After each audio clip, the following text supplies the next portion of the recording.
오늘도 하나님께서 저와 여러분에게 주시는 말씀은 신명기 4장 1절 이하의 말씀을 통하여 규례와 법도를 준행하라 하신다는 말씀의 제목으로 하나님의 말씀이 선포될 때 하나님의 목적, 계획, 뜻이 잘 들려져서 그 말씀에 순종할 때 주시는 참복을 마음껏 누리시는 저와 여러분 되기를 주의 이름으로 축원합니다. 지난 시간에 신명기 시작하면서 분량은 많았지만 1장 5절부터 모세가 요단 저편 모압 땅에서 이 율법 설명하기를 시작했는데 율법을 설명해 준 게 아니고 광야에서 율법을 지키면서 온 것 그거 이야기하죠. 이렇게 우여곡절 속에 광야에서 무려 44번이나 장소를 옮겨가면서 이 이야기가 선명하게 나온 게 민수기 33장에서 그렇게 이야기했습니다. 44번이나 장소를 옮겨다니면서 하나님께서 모세를 통하여 바인의 역할을 했다. 하나님과 백성 사이에 중간에 모세가 그 일을 감당했죠. 딴 거 한 게 아니고요. 그 십계명을 준한 시행세칙에 대한 이야기들을 갖고 민수교에서 살아보는 과정들을 쭉 설명했습니다. 그리고 난 뒤에 모세는 이제 마지막에 실수하면 한 것 때문에 가나안 땅에 들어가지 못한다 이렇게 정리가 됐잖아요. 끝에 이제 신명기 책 전체가 이제 결말을 이야기하는 건데 5경에 모압 평지에서 하나님께 간구하기를 한 번만 가나안 땅에 한번 가볼 수 없나 라고 간청하니까 하나님께서 거절하죠. 그게 이제 3장 26절에 있습니다. 23절부터 28절 안에 있는 이야기가 모세의 간청하는 기도거든요. 그렇게 모세의 기도도 하나님께서 안 들어주시거든요. 이거는 들어주고 안 들어주고 문제가 아니고 하나님의 공과 의입니다. 물론 모세가 중요한 사람이지만 그래서 그 중요한 사람을 가나안 땅에 들어가도록 다시 번복해서 허락도 할 수 있지만 하나님은 그렇게 하지 않습니다. 모든 사람에게 공과 의로 대하신다. 근데 어떨 때는 보면 조금 편을 드는 것 같지만 그래도 결국은 그렇지 않습니다. 26절에 여호와께서 너희 영고로 내게 진노하사 내 말을 듣지 아니하시고 내게 가르치기를 그만해도 족하니 이 일로 다시는 내게 말하지 말라 이렇게 얘기하죠. 모세도 안 되는 일이거든요. 그러니까 우리에게 한번 주어진 기회 속에서 우리의 신앙생활을 잘 하는 게 좋습니다. 여기서 실패하고 안 돼라고 이야기하면 안 되는 거거든요. 그런데 목적이 이렇습니다. 계명과 율법을 성경에 다 기록하고 그 말씀을 지키며 살 것인가 말 것인가 그런 거죠. 오늘 우리 읽었던 본문 속에는 2절에요. 내가 내게 명하는 말을 너희는 가감하지 말라 하죠. 우리는 성경이 가감하게 되면은요. 베드로가 이 이야기를 정리해서 한마디로 이야기합니다. 무식한 자들이 그렇게 한대요. 그 결과는 침륜에 빠진다. 지옥 간다는 말입니다. 이게 하나님의 말씀을 살을 붙여서 자기 마음대로 이렇게 저렇게 가르치기 시작하고 이상하게 이해하도록 만들고 이렇게 하면은 가르치는 사람도 문제가 생기고 배우는 사람도 문제가 생긴다는 거예요. 그래서 우리 말씀을 너무 쉽게 손에 쥘 수 있고 만날 수 있고 읽을 수 있고 들을 수 있어서 우리가 생각이 많이 넓어진 것 같아요. 그렇지는 않습니다. 그죠? 그래서 우리가 살면서 가장 미혹받을 수 있는 몇 가지를 지금 설명하는데요. 몇 가지 갈 것도 없습니다. 이게 우상숭배 문제입니다. 뒤에 이제 5장에 넘어가면은요. 5장 7절에 가면 나 외에는 위하는 신들을 내게 잊지 말게 할지니라. 이 십계명을 본론을 설명하기 전에 십계명을 여기다 다시 한번 설명하거든요. 5장 7절부터 21절까지 십계명을 다 설명하는데 십계명의 앞자락에 있는 것이 전부 다 우상숭배 문제입니다. 우상숭배와 미혹은 연결되어 있거든요. 지금 오늘 여기도 좀 설명합니다. 4장에서 3절에 4장 3절로 들어갔습니다. 여호와께서 바알부울의 일을 인하여 행하신 바를 너희가 묵도하였거니와 바알부울을 쫓는 모든 사람들이 너희 하나님 여호와께서 너희 중에서 진멸하셨으되 시딤에서 있었던 일을 이야기하거든요. 발람과 발락 사건 끝에 이스라엘 백성들이 타락하는 장면이 있었잖아요. 근데 그 전에 굉장히 그 하나님의 은혜를 입고 이제 하나님하고 더불어 사는 방법을 배워서 잘 했거든요. 우물물아 솟아나라 하고 춤추고 하나님을 찬양했더니 하나님께서 물을 주셨다는 말이잖아요. 이게 훈련이 된 사람들입니다. 그런데 선줄로 생각하면 넘어질까 두려워하는 주님의 말씀처럼 이제 됐다 싶을 때에 다시 한번 발람과 발락의 모의 속에 이스라엘 백성들이 모압 평지에서 우상을 숭배하는 잔치에 참여해서 거기에 바쳐진 신의 딸들이 있어요. 여자들, 귀족의 딸들입니다. 그 귀족의 딸들과 이스라엘 백성들, 유대인들이 음행을 저질렀다는 겁니다. 그 음행을 저지르는 그 형식이 우상 숭배와 함께 이루어지거든요. 그리고 여기 바알불의 사건 이렇게 할 때는 우상의 문제를 얘기하는 겁니다. 미혹된 것도 이야기하지만, 그죠? 그러면 오늘날 우리가 경계해야 될 것이, 이 말씀이 성경에 그 당시에 기록될 때는 바알부울로 이야기했지만, 오늘 우리에게 가장 주의해야 될 것이, 물론 여자도 주의해야 되는 거 맞습니다. 맞지만은, 그건 어떻게 이제 자기 스스로 미혹에 빠지지 않도록 해야 되지만, 오늘 우리 우상이 온 천지에 지금 퍼져 있잖아요. 그게 뭐 구별이 잘 되나요? 그 미혹하는 마음을 계속해서 주는 그 돈신이 있잖아요. 돈신, 만몬신. 우리 모든 게 기성정결 돈이잖아요. 그런 사상을 빨리 안 내려놓으면요, 계속해서 하나님도 좋긴 좋은데 돈이 더 좋다는 그런 의식으로 살아가는 사람이 된다고요. 그래서 거기서 자기를 내려놓고, 우리 뭐 내려놓는다는 표현 쓰잖아요. 그게 내려놓는 게 아니고 우상에서 멀어지면은요, 하나님이 가까워지는 겁니다. 이게 하나님이 가까워져야지 우리말로 하면 만사형통이 되는 거죠. 하는 일이 잘 되게 되는데, 우리가 욕심 부리고 하는 일에 대해서는 잘 되면은 그 위험한 겁니다. 4절에도 그렇게 해요. 오직 너희의 하나님 여호와께 붙어 떠나지 않는 너희는 오늘까지 다 생존했죠. 이렇게 말씀에 준행하고 언약을 믿고 기다리고 조금 어려워도 참고 견뎠던 사람들은 안 죽고 다 살았다는 겁니다. 이게 지금 30만 6,550명이 1차가 곱하기 2 정도 되는 120만이 다 죽었던 이야기를 이렇게 하거든요. 그러면 오늘날도 여전히 우리가 살아서는 죽은 거랑 똑같다는 것은 우리 계속 돈 따라가고 있고 세상 따라가고 있으면 그 죽은 거죠. 근데 우리가 좀 궁핍하고 힘들게 살지만은 궁핍함을 통해서 하나님을 더 피끈히 가까이 갈 수 있는 기회가 된다면 그건 좋은 거잖아요. 그런데 마귀는 그 차이에 돌아서 괴로운 거야, 이건 괴로운 거야 하고 자꾸 들쑤시니까 우리가 속는 거죠. 고난이 내게 유익이라는 바울의 고백이 있잖아요. 5절에 내가 나의 하나님 여호와의 명하신 대로 규례와 법도를 너희에게 가르쳤나니 이는 너희로 들어가서 기업을 얻을 땅에서 그대로 행하게 하려고 그렇게 했다. 우리도 성경을 배우는 것은 오늘 이 새벽에 배우는 말씀을 하루뿐만 아니고 수일을 이렇게 배우잖아요. 배우고 오늘 세상에 나가서 이 말씀에 준한 삶을 살아보고 또 돌아오는 겁니다. 잘 안 되더라.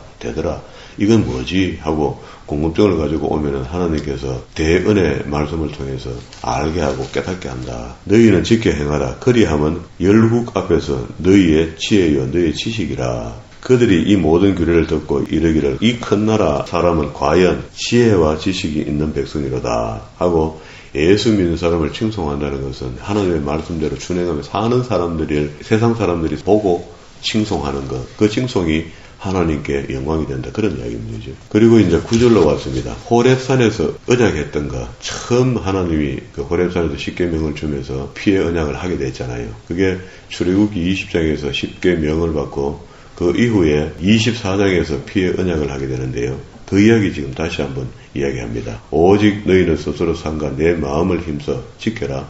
두렵건대 내가 그 묵도한 일을 잊어버릴까 하노라.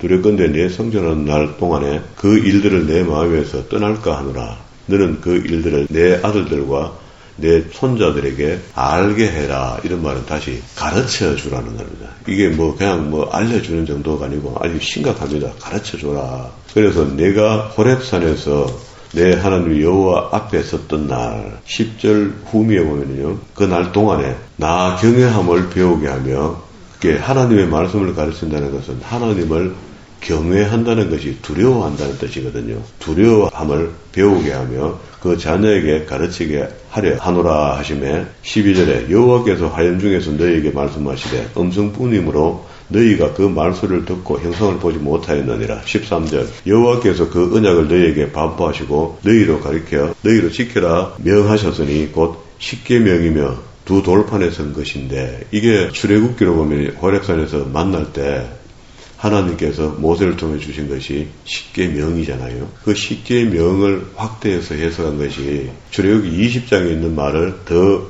확대해서 21, 22, 23장에 이야기를 했거든요. 23장에 있던 이야기를 24장에서 피의 언약을 하는 거라.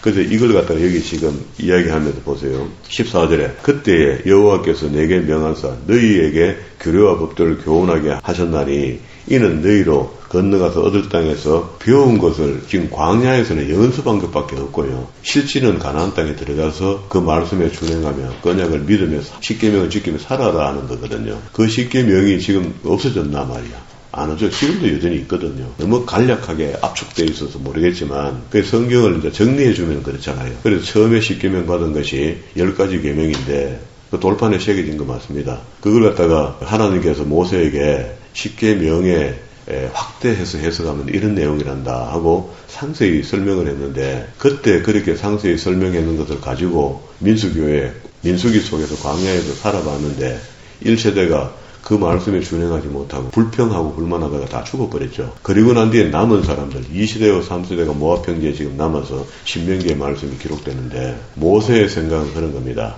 그때 십계명을 받아서 확대해서 해석해 준 그 내용을 갖고 민수기에서 살아봤더니 뭔가가 사람의 생각이잖아요. 모세가 그 생각에 조금 더 상세히 설명했었으면 그런 생각을 한 겁니다. 홍해를 건너온 사람들입니다. 6월절 어린 양을 잡아서 문술절 바르고 그 피의 위력으로 살아남은 사람이야. 그러면 우리를 지금으로 이야기하면 다 구원받고 교회 들어온 사람입니다. 그런데도 교회에 들어와서 하나님과 예수님과 성령님을 가르쳐 주지 않은 것도 죄가 되지만 배우지 않는 것도 죄가 되는 겁니다. 둘 다 똑같아요. 배울 수 있는 곳이 있잖아요.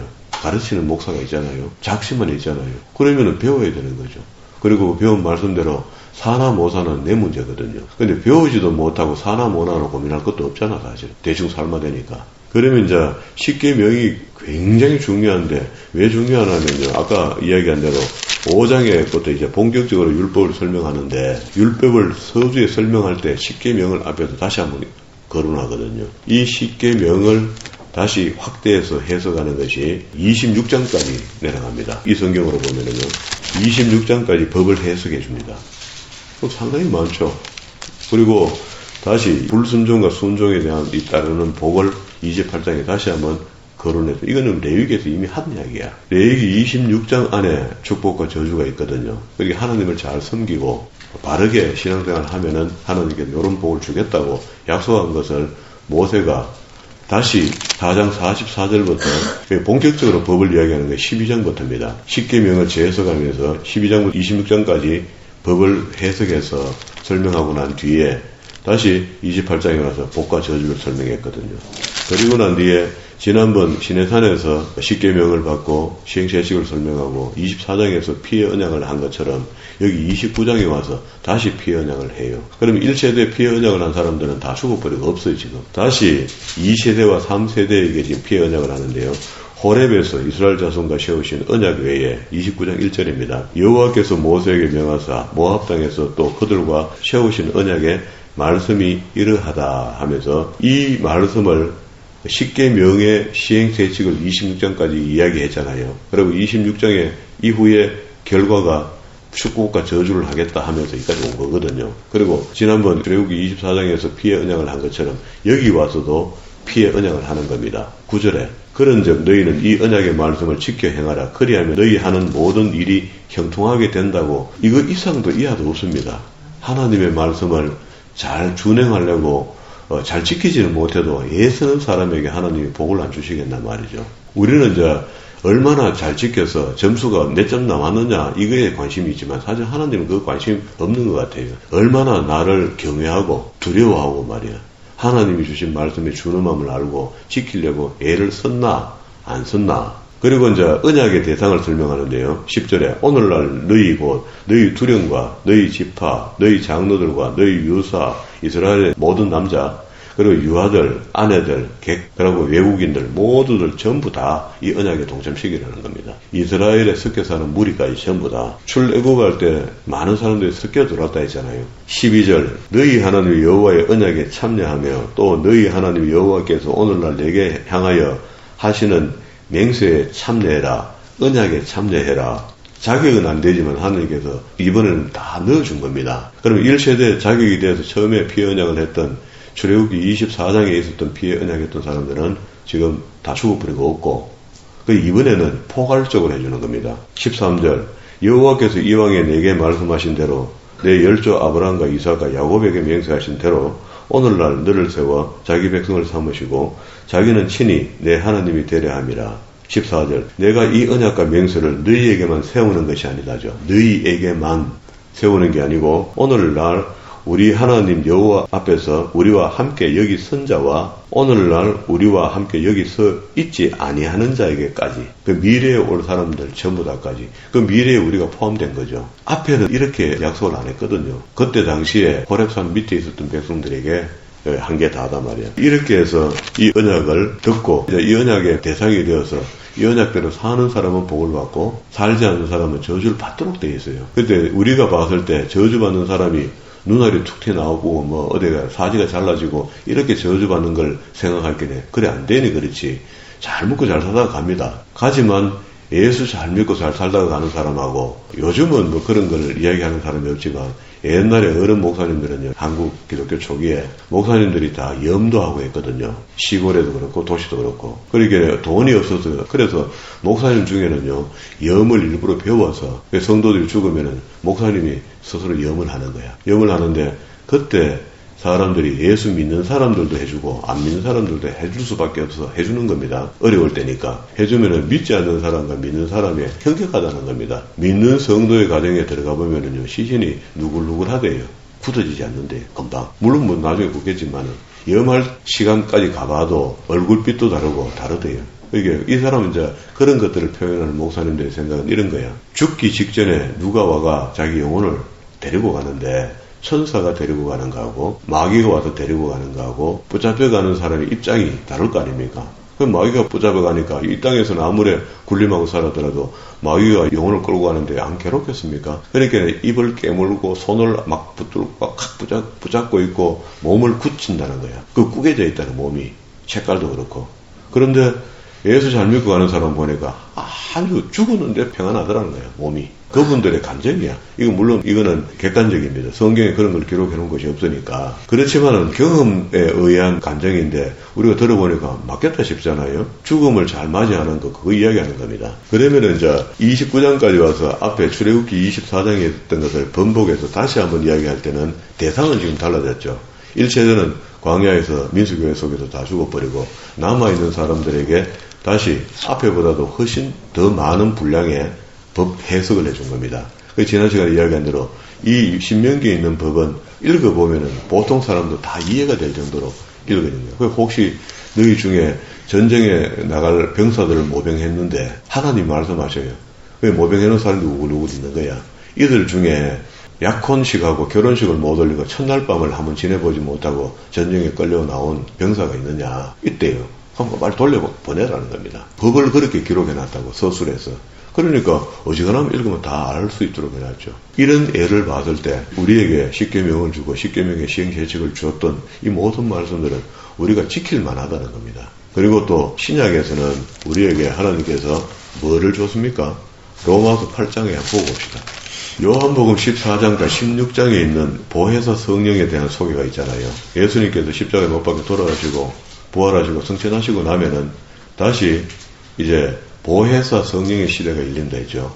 그 보혜사 성령이 오시면은 우리를 어떻게 돕나 하면은 8장 1절 그러므로 이제 그리스도 안에 있는 자들에게 결코 정죄함이 없나니 그러므로 하는 말이 구원받은 사람 이런 말입니다. 이제 그리스도 예수 안에 있는 생명의 성령의 법이 그리고 예수 그리스도를 영접했다는 것은 믿는다는 것은 성령의 법에 저촉받도록 됐다는 겁니다. 그런데 성령의 법도 안 지키면서 어떻게 자기가 예수의 피로 구원받았다 합니까? 처음부터 그거 잘못된 겁니다. 봐요. 예수의 피로 구원받은 사람은요 성령의 법에 저촉받는 사람이 되고 그렇게 내주하시는 성령이 임하였다는 거잖아요. 구원함을 입었다는 것은. 그러면 성령이 우리에게 하시는 말씀에 순종해야 된다고. 성령의 법에 저촉받는다고. 다시 거기 손가락을 끼워놓고 요한복음 14장 26절 한번 읽어봅시다. 성령은 우리에게 예수님께서 소개할 때 그분은 도대체 와서 무슨 일을 우리한테 한단 말이고 보이지도 않는데 어떤 일을 우리한테 해주신단 말이고 14장 26절 찾았습니까? 같이 읽습니다. 보혜사 곧 아버지께서 내 이름으로 보내실 성령 그가 너희에게 모든 것을 가르치시고 내가 너희에게 말한 모든 것을 생각나게 하시리라 했습니다. 이게 보혜사 성령이 임하는 때가 예수 그리스도를 믿겠다고 고백하는 그 순간이야. 무식하고 무지한 우리를 성령 하나님이 내주하게 되니까 옛날에 할머니들은요 글도 못 배웠잖아요. 요즘은 다 지식 수준이 다 있어 그런데 그때는 글을 모르는데 성경을 어떻게 봅니까? 그런데요 성령이 임하시니까 간판의 글자는 길가면서 못 읽어요. 안 배웠으니까. 그런데 놀랍게도 성경을 읽는 겁니다. 그런 분들이 많아요. 그 은사로 읽도록도 해주는 거야. 성령께서. 여기 가까운 경산에 예수 믿기 전에 내 친구가 있었습니다. 친구 할머니가 그랬대요.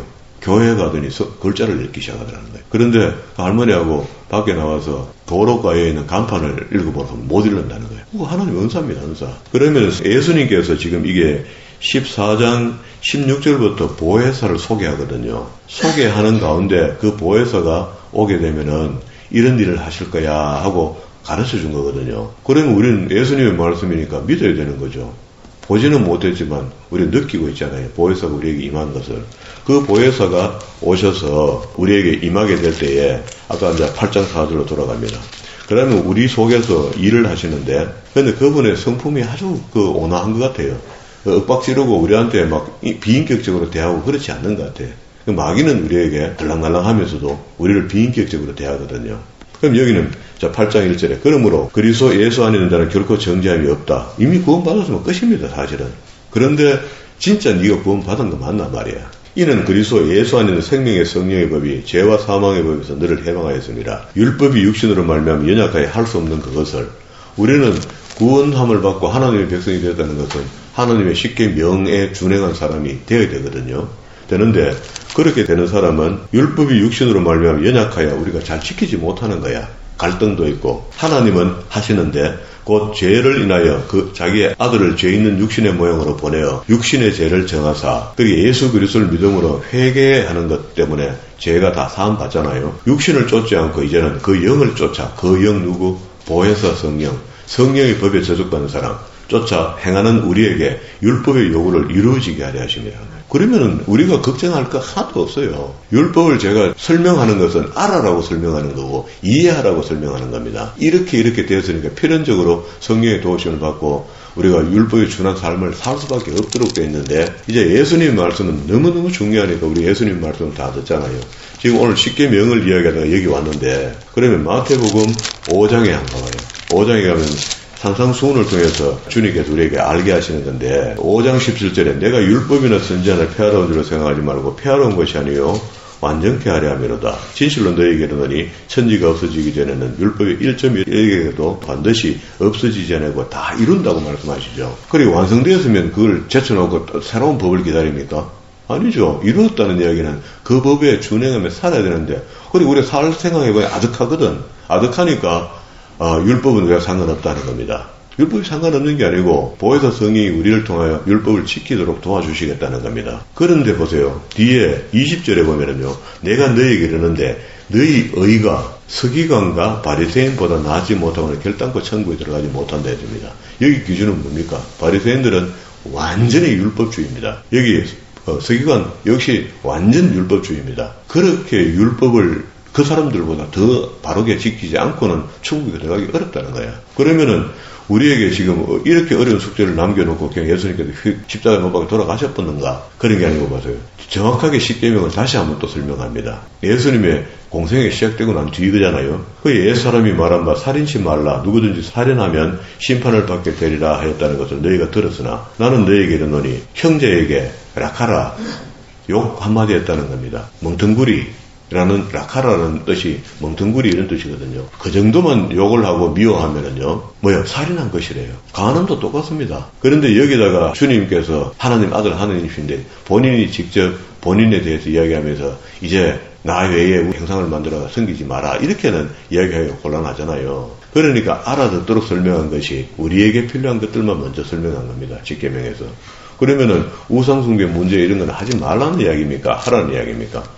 그것도 여기 오늘 복음으로 다시 재해석해서 우리가 이해를 해야 되는 거죠. 그래야지 그게 가르침이 맞고 배움이 맞는 거지. 그 앞에 그 짤리가 없으니 그거는 가만 그 우상 숭배해도 괜찮네. 이렇게 하는 바보가 어디 있습니까? 그거를 다시 영적으로 설명하면 오늘 보이지 않는 우리의 우상 얼마나 많이 생겨. 자식 우상, 돈 우상, 남편 우상, 아내 우상 얼마나 많습니까? 내 거, 우리 교회를 믿는 우리 교회가 됐습니까? 하나님 나라지요. 똑같습니다. 이런 이야기를 다 하고 난 7장 24절에 하시는 말씀이 그러므로 어떻게 살아란 말입니까? 반석 위에 있는 삶이 되어야 된다는 거예요.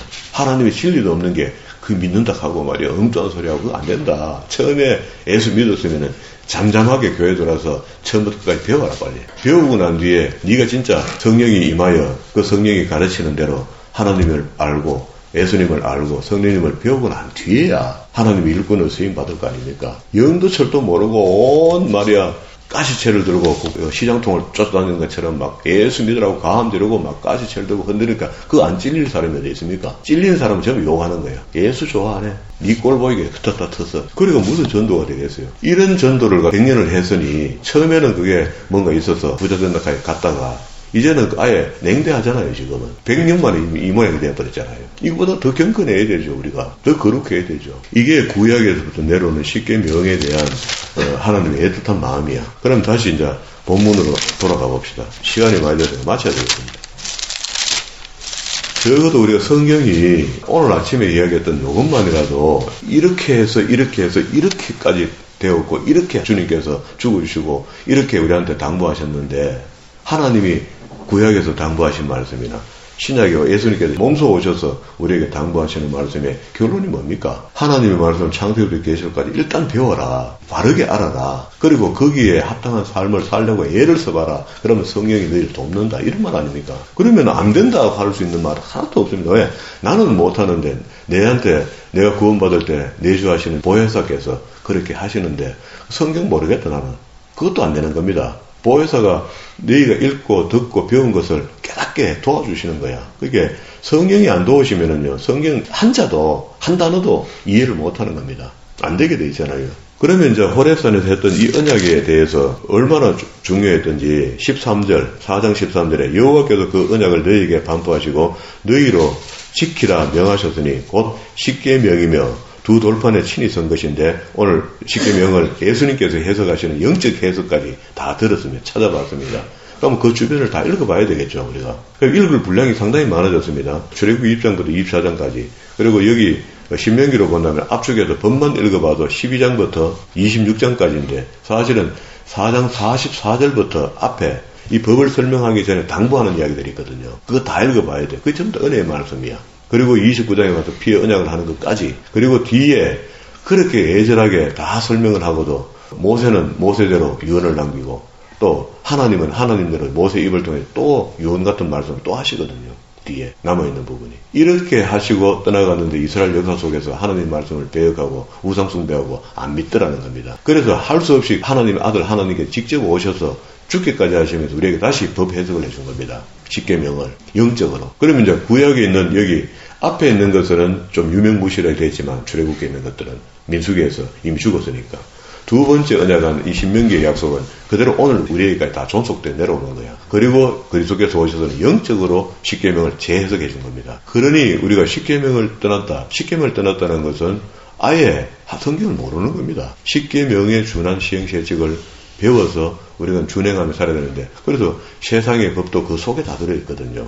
그러면 세상의 법도 지켜야 되고 우리는 하나님 주신 법도 준행하는 사람들. 그게 세상에는 양심적으로 뭐 범죄하는 걸 갖다가 형벌을 주고 이렇게 뭐 하잖아요. 우리는 양심의 법까지도 하나님이 간섭하시는 거야. 성령님이 그렇게 간섭하신다고. 그래 예수 믿는 사람들이 좀 염치 있는 짓 하고 살고 말이야. 남이 카나 안 카나 우리는 알아서 내 양심의 법대로 해야 되려고 하지 못할 일을 내 마음속에 알게 하는 대로 그렇게 지켜나가는 겁니다.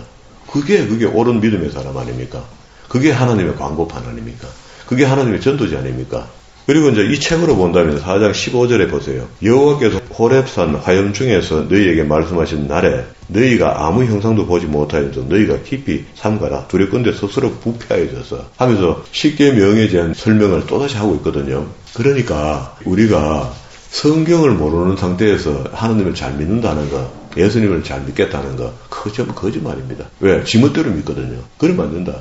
성경이 텍스트, 그 기준이 되어줘야 된다. 여기에서 가르치는 데서 범위를 조금 넓혀서 적용해서 하는 거죠. 그게 1차적으로는 여기 인물에 대한 적용입니다. 오늘 이 말씀은 전부 다 그 당시에 이스라엘 백성들, 출애굽했던 이스라엘 백성들이 살아남은 사람, 민수교에서 에게 지금 주시는 말씀이죠. 그리고는 2차 적용은 우리에게도까지 주신 거란 말이에요. 그게 어떤 요절이든지 요절을 읽을 때 그 요절이 너무너무 좋다고 이건 얘기해 주시는 말씀이다. 하기 전에 하나님께서 그때 어떤 상황에서 그 백성들에게 이런 말씀을 허락하시고 기록에 남겨놨을까 하는 게 먼저 인지가 되고 그게 큐티가 되고 그리고 오늘 이 말씀이 내게 적용된다면 어떠할까라고 그 말씀을 내게 적용시켜 보는 거거든요. 이 순수단 말이야. 그 앞도 뒤도 없이 전부 다 내 말씀이래. 내게 주신 말씀이래. 좋은 말씀은 자기가 다 갖다 묻는데 하는 건 와 그러는 거래. 행동은 왜 그래 나오노? 묻는 대로 나와야 되는데 묻기는 뭘 묻어요? 욕심으로 갖다 그냥 저축한 거지. 후회 잡고 있는 거죠. 하나님의 말씀은 정직합니다.